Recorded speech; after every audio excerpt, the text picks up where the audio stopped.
Shortly after my conversion, I went to a school where they taught you how to share your faith.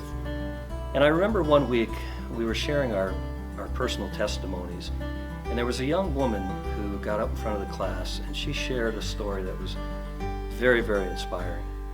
She talked about how when she was a little girl, she really wanted to read the Bible, to understand it, get to know God. But for whatever the reason, and I don't remember all the details, but she couldn't read.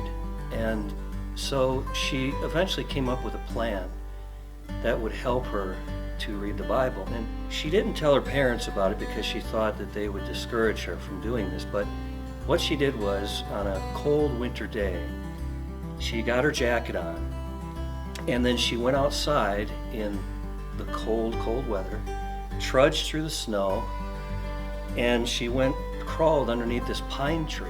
And when she was under the pine tree, she began to pray.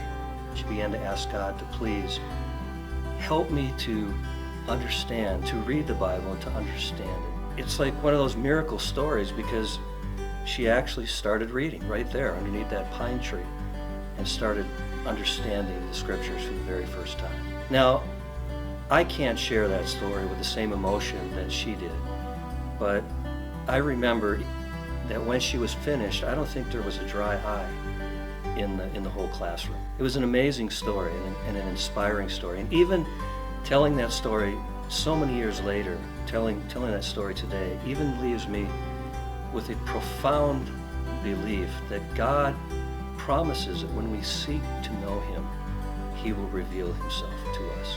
In the book of Jeremiah, chapter 29, verse 13, it says, "And you shall seek me and find me when you search for me with all your heart."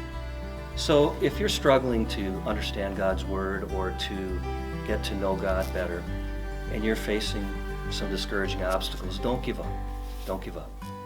Remember the story of the little girl who crawled under the pine tree in the middle of winter and prayed to God, and God enabled her to read the scriptures.